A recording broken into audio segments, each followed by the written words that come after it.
श्री राम जी का विवाह और राज्याभिषेक दोनों ही शुभ मुहूर्त देखकर शास्त्रों के अनुसार विधि पूर्वक संपन्न किए गए थे। फिर भी न तो उनका वैवाहिक जीवन सुखद रहा और न ही राज्याभिषेक पूर्ण हो सका। विवाह के तुरंत बाद उन्हें वनवास मिला और राज्याभिषेक के दिन ही उन्हें राजमहल की जगह वन की ओर प्रस्थान करना पड़ा। यह सब विधि का विधान था। जब इस दुखद परिस्थिति का कारण पूछा गया तो महर्षि वशिष्ठ जी ने कहा, सुनहु भरत, भावी प्रबल बिलखी कहे मुनिनाथ, हानि लाभ जीवन मरण यश अपयश विधि हाथ। हे भरत, भावी बहुत बलवान होता है, हानि लाभ जीवन मरण यश अपयश सभी विधाता के हाथ में है। मनुष्य चाहकर भी भाग्य को नहीं बदल सकता। श्री राम जो धर्म के मूर्तिमान स्वरूप हैं, जिनके जीवन का प्रत्येक क्षण मर्यादा और सत्य की मिसाल है, वे भी अपने भाग्य को नहीं टाल सके। उन्हें वनवास मिला, पत्नी सीता को खोना पड़ा और अंत में उन्होंने स्वयं सरयू में जल समाधि लेकर अपनी लीला का समापन किया। श्री कृष्ण जिन्हें योगेश्वर कहा गया, जिन्होंने गीता में कर्म, ज्ञान और भक्ति का मार्ग बताया, वे भी अपने कुल के विनाश को नहीं रोक सके। उनके यादव वंश में आपसी कलह से एक दूसरे का संहार हुआ। महादेव शिव जो महामृत्युंजय के अधिष्ठाता हैं, वे भी अपनी प्रिया सती की मृत्यु को नहीं रोक सके। त्रिकालदर्शी होकर भी वे विधि के विधान को नहीं बदल सके।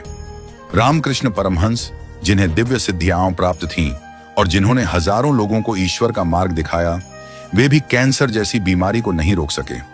उन्होंने कहा था, यह शरीर नश्वर है, आत्मा ही अमर है।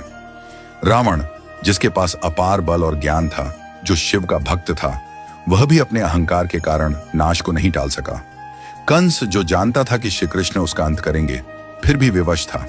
इन सभी घटनाओं से यही सिद्ध होता है कि मनुष्य अपने जन्म के साथ ही जीवन और मरण, यश और अपयश, लाभ और हानि, स्वास्थ्य और रोग, शरीर का स्वरूप, परिवार, समाज, देश और स्थान, इन सब का निर्धारण करके आता है।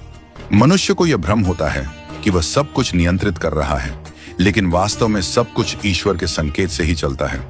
इसीलिए साधक को चाहिए कि वह मन, वचन और कर्म से सहज, सरल और सदाचारी बना रहे, सदैव प्रभु का स्मरण करता रहे और अपने कर्तव्यों को श्रद्धा और निष्ठा से निभाए।